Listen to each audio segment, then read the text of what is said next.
the cheap interceptor that saves the expensive one. Here is the problem that nobody in Washington wants to talk about, and that every ally in Europe is already solving without us. A Patriot PAC-3 MSE interceptor costs approximately $4 million. A Shahed 136 kamikaze drone costs approximately $20,000. A Russian Iskander ballistic missile costs approximately $3 million. When a Patriot battery engages a Shahed, and it has repeatedly, because sometimes it is the only system in range, the United States is spending $4 million to stop a $20,000 threat. That is not a defense strategy. That is bankruptcy by 1,000 intercepts. When the barrage comes, and it always comes, the economics break. Russia fired over 8,000 ballistic and cruise missiles at Ukraine since 2022. Iran mass-fired over 300 at Israel in a single night. North Korea continues testing. Every nation in Europe now wants layered missile defense, and they want it affordable enough to deploy in numbers that actually matter. They cannot afford to fire Patriots at everything. Nobody can.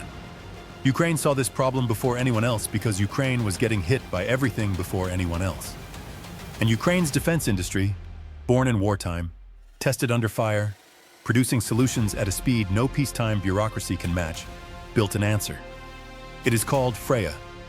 It is a low-cost interceptor designed to do the job a Patriot does, at a fraction of the cost, while saving the Patriot for the job only a Patriot can do. This video argues that the United States should not compete with Freya. The United States should lead Freya, should lend its technology, its manufacturing scale, its command architecture, and its diplomatic weight to developing Freya alongside Ukraine and Europe into the affordable tier that the Western missile defense stack has been missing for 30 years. This is the doctrine of the America enabler, and it is how the United States gets a piece of every pie, saves the Patriot for when it truly matters, and builds a defense architecture that no adversary can outspend. Chapter 1. The Cost Exchange Problem. Before we get to the solution, let us be precise about the problem, because the precision is what makes the solution obvious. Modern air defense is not one threat. It is a layered spectrum of threats, arriving at different speeds, different altitudes, different radar cross-sections, and different costs. At the bottom of the spectrum, small drones, commercial quadcopters modified to carry grenades, Shahed 136 loitering munitions, FPV racing drones rigged with shaped charges. These cost between $500 and $50,000 each. They arrive in swarms. They are slow enough that a Patriot radar can track them, but small enough that a Patriot missile is grotesquely overmatched against them. Above the drones, cruise missiles. The Caliber, the KH-101, the Storm Shadow. These cost between $1 and $3 million. They fly low, follow terrain, and arrive in coordinated salvos designed to saturate defenses.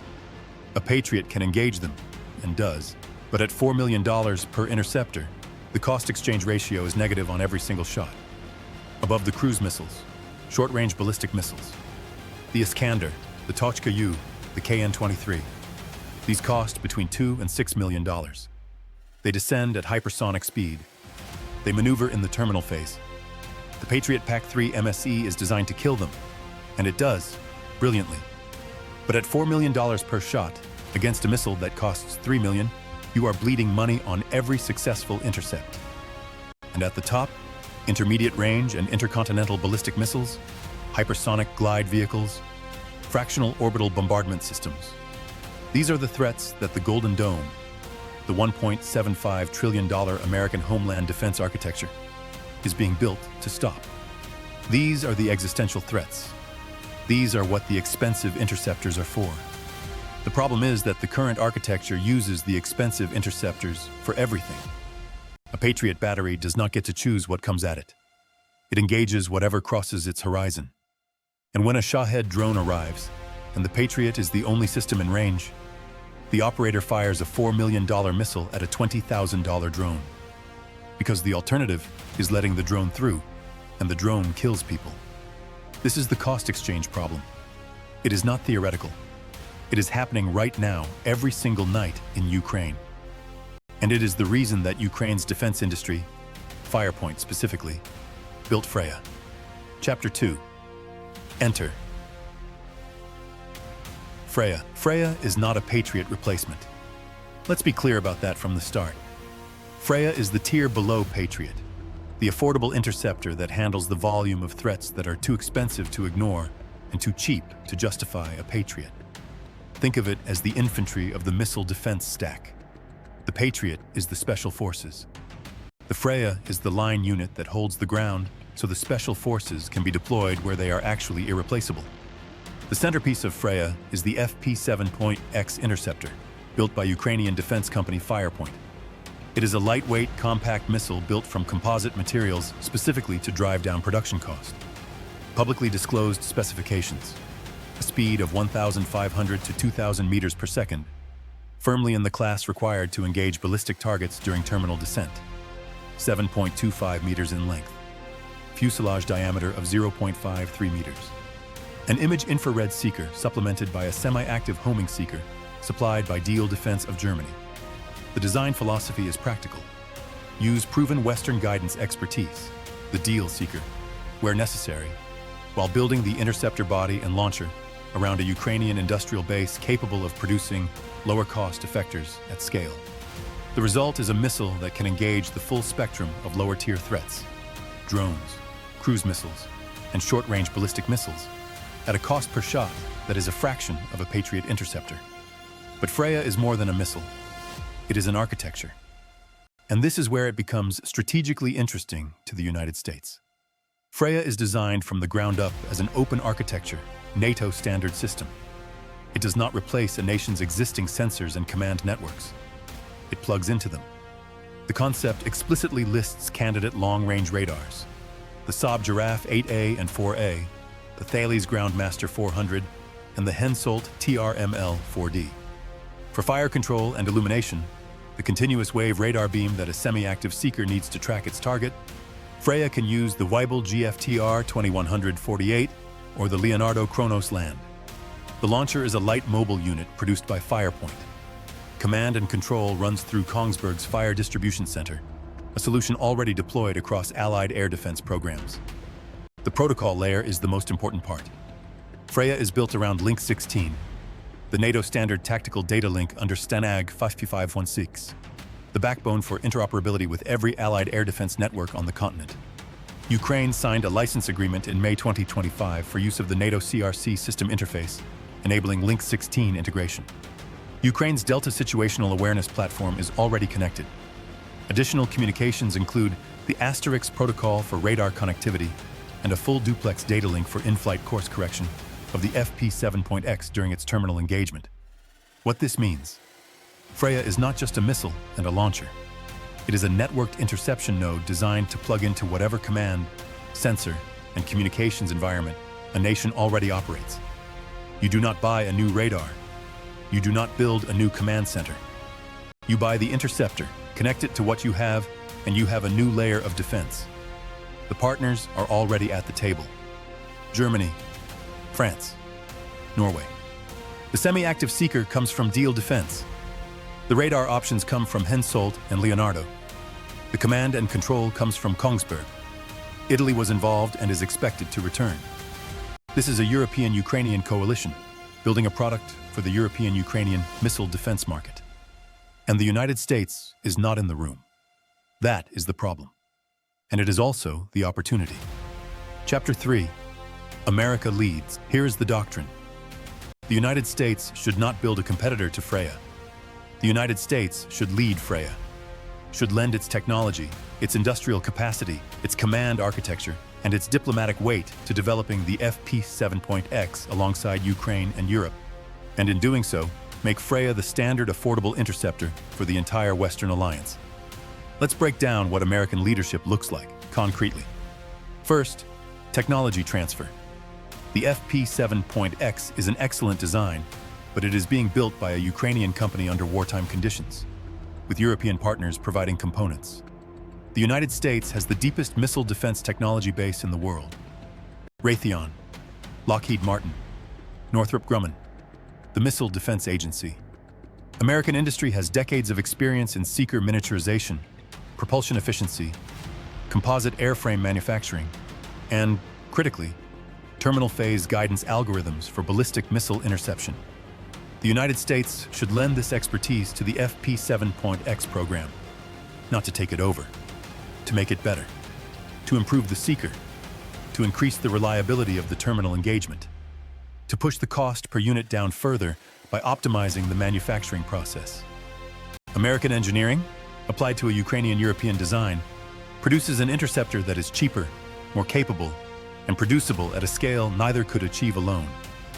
Second, manufacturing scale. The single greatest bottleneck in the Western missile defense stack is not design. It is production. The Patriot production line cannot keep up with current demand.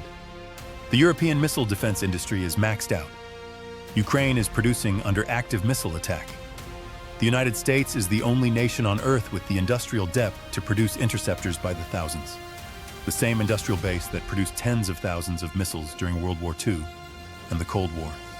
The United States should establish a co-production line for the FP7.X on American soil. Or better, a distributed manufacturing network with production lines in the United States, in Ukraine, and in European partner nations. One design, multiple factories, maximum throughput. The interceptor becomes a NATO standard product, produced wherever capacity exists, at a cost that no adversary can match. Third, command architecture integration. This is where the United States adds value that no other nation can provide. Freya is built on Link 16, an open NATO architecture. But the United States operates the most advanced missile defense command network in the world. The C2BMC, the Command and Control Battle Management Communication System, which integrates sensors and shooters across the entire American missile defense enterprise. From the ground-based midcourse defense to Aegis to THAAD to Patriot. The United States should integrate Freya into this architecture, meaning every Freya battery, wherever it is deployed, is connected to the same sensor fusion, the same fire distribution logic, the same satellite-derived targeting data that drives the rest of the stack. An American early warning satellite detects a launch. The C2BMC network tracks the trajectory. The fire distribution system assigns the engagement to the appropriate layer. If the threat is a Shahed drone, a cruise missile, or a short-range ballistic missile, a Freya battery takes the shot. If the threat is an intermediate-range ballistic missile, or a hypersonic glide vehicle, a THAAD, or a Patriot, or a Golden Dome space-based interceptor takes the shot. Freya is the affordable layer. The expensive interceptors are saved for the threats that actually require them. Fourth, the F-35 as the offensive strike platform and forward sensor. This is where the air power story connects to the missile defense story, and where the United States sells the F-35 as the keystone of the entire architecture. The F-35 is not a defensive fighter. It is an offensive weapon, a stealth strike aircraft designed to penetrate contested airspace on the first day of war, destroy enemy air defenses, strike command nodes, and open the door for everything that follows. Its stealth is the package.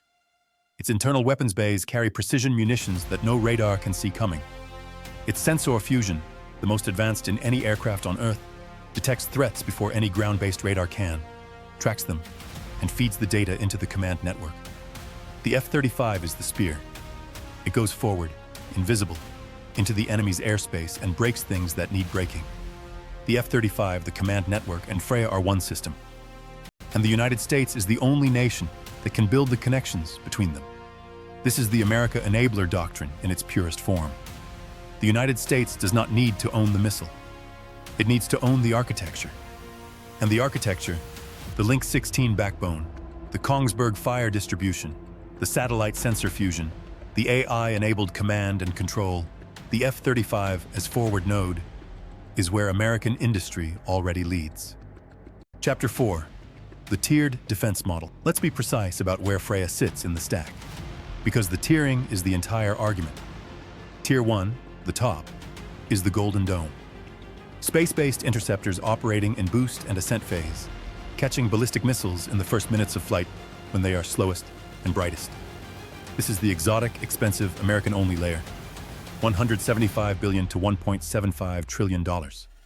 12 companies already contracted by the Space Force to develop prototypes by 2028. Nobody else is building this. This is where the United States leads alone. Tier 2 is midcourse intercept, engaging ballistic missiles during their coast through space, over thousands of kilometers. The existing ground-based midcourse defense system, the Aegis Ballistic Missile Defense System, the Standard Missile-3, American and Allied naval platforms, expensive, capable, limited in numbers. This is for the strategic threats, the ones that, if they get through, destroy cities. Tier 3 is the Patriot layer. The PAC-3 MSE, $4 million per shot, capable of engaging tactical ballistic missiles, cruise missiles, and, in a pinch, large drones. This is the special forces of the stack. It should be deployed for the threats that only it can handle. Maneuvering ballistic missiles in the terminal phase, saturation cruise missile salvos against high-value targets, the shots that absolutely, positively cannot miss. Every Patriot interceptor fired at a Shahed drone is a Patriot interceptor that is not available when an Iskander arrives. That is the problem Freya solves.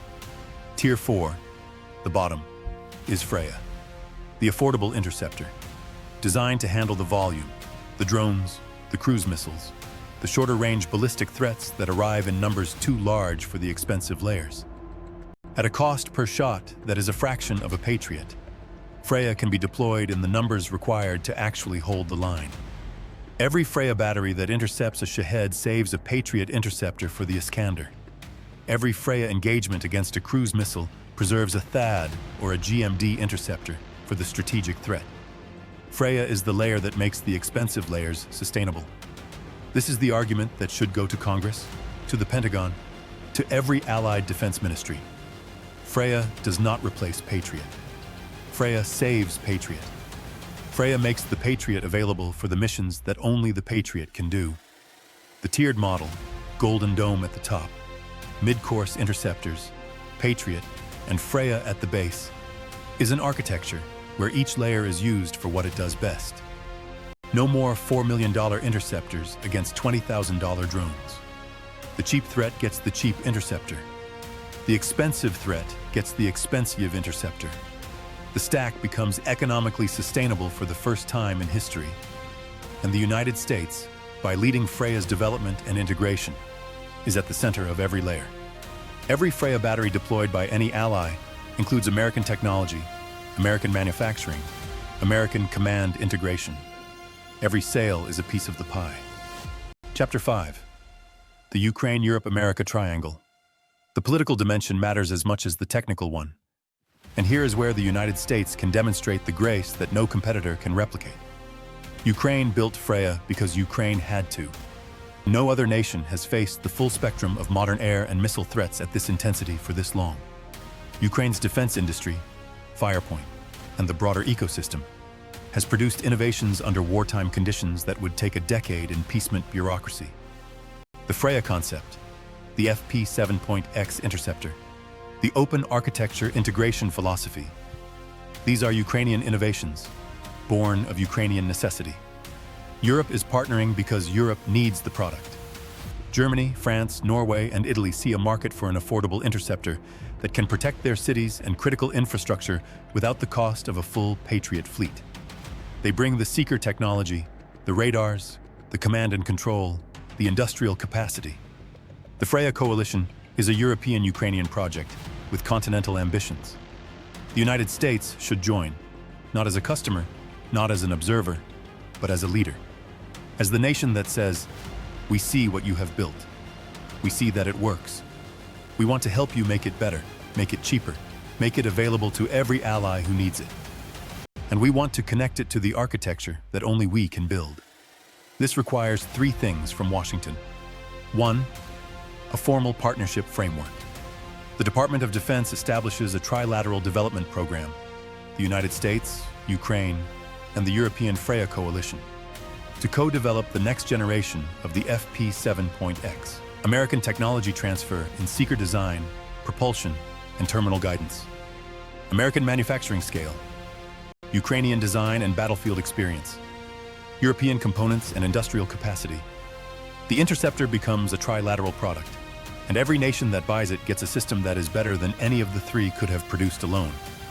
2, the F414 engine decision, because the air power story and the missile defense story are the same story. The United States must fast-track the GE F414 re-export license for Ukraine, Canada, and all NATO partners. Every Gripen E runs on an American engine subject to ITAR. For 25 years, the license was a rubber stamp. In 2025, the United States blocked Colombia's Gripen purchase, the first veto in a quarter century. That veto sent a signal to every ally. The United States will hold the engine hostage. The United States must reverse that signal, permanently. Authorize the F414 for all allies. Authorize manufacturing technology transfer to Saab or a European consortium. End the structural dependency. The engine is the one American component that creates leverage, and leverage is not the same as leadership. Leadership is removing the bottleneck so the alliance can move faster. 3. The mixed fleet endorsement. The United States should publicly champion the F-35 Gripen mixed fleet as Allied doctrine from the podium at the next NATO summit. And the distinction matters, because these two aircraft were built for fundamentally different missions. The F-35 is the offensive Spear, a stealth strike fighter built to penetrate enemy airspace, destroy air defenses, and strike deep targets on day one of a war. Its stealth is the entire package. It carries its weapons internally to maintain its radar-invisible profile. It goes where no other aircraft can survive. The Gripen is the defensive shield, a fighter built to protect airspace, not penetrate someone else's. It operates from highway strips. It scrambles in 60 seconds. It carries the Meteor on external hardpoints because it does not need to be invisible. It is defending its own skies, not attacking someone else's. The Gripen is the missile truck that holds the defensive line. The F-35 is the stealth bomber that breaks the enemy's line. Together, they cover the full spectrum: offense and defense, penetration and protection, the first-day strike and the daily patrol. The United States should say, "We want you to buy the F-35 for the offensive strike mission it was built for. We want you to buy the Gripen for the defensive air patrol mission it was built for. We want you to deploy Freya for the threats that do not justify a Patriot. And we will connect all of it into one architecture." That is the pitch. That is the grace. And grace, genuine, voluntary, leader-follower alliance, is the one advantage no competitor can copy. Chapter 6, the F-35, the Gripen, and the Dome. Let us connect the threads, because the air power story and the missile defense story are not separate. They are one architecture viewed from different altitudes. An F-35 on patrol in the Arctic detects a launch, a hypersonic glide vehicle descending from the upper atmosphere, or a barrage of Iskanders fired from a Russian launcher behind its own lines. The F-35's sensor fusion tracks the threat before any ground-based radar can see it. The data flows through Link 16 into the command network. The C2BMC fire distribution system assigns the engagement to the appropriate tier. If the threat is a Shahed drone swarm, a Freya battery, integrated into the same network, launches interceptors at a cost that makes economic sense. The swarm is defeated. No Patriot interceptors were wasted. If the threat is a cruise missile salvo, Freya engages the lower altitude threats while Patriot handles the ones requiring the MSE's precision. The layered engagement maximizes effectiveness while minimizing cost. If the threat is a maneuvering ballistic missile in the terminal phase, the Patriot takes the shot, because that is what the Patriot is for. And because Freya has been handling the volume, there are Patriot interceptors available. If the threat is an intermediate-range ballistic missile in the midcourse phase, the GMD or Aegis system engages it in space. If the threat is a hypersonic glide vehicle in the boost or ascent phase, the Golden Dome's space-based interceptors take the shot. And if the threat is a fighter bomber, a Russian Su-34 carrying glide bombs, that is the job of the F-35 and the Gripen, working together in the mixed fleet. The F-35, flying its offensive stealth mission, has already penetrated the contested airspace. It is invisible to Russian sensors. It detects the Su-34 from beyond the range of any Russian radar, sees the bomber, classifies it, tracks its heading, all without revealing its own position. It passes that targeting data over Link 16 to a Gripen E loitering behind, inside friendly airspace, flying its defensive patrol. The Gripen is the shield. The F-35 is the spear that found the target. The Gripen launches the Meteor, the ramjet-powered air-to-air missile that does not lose energy, that does not coast, that arrives at the target at full speed. The Su-34 is destroyed before it reaches its glide bomb release point. The threat never launches. No interceptor is needed at all. The offensive platform found the target. The defensive platform killed it. That is the mixed fleet.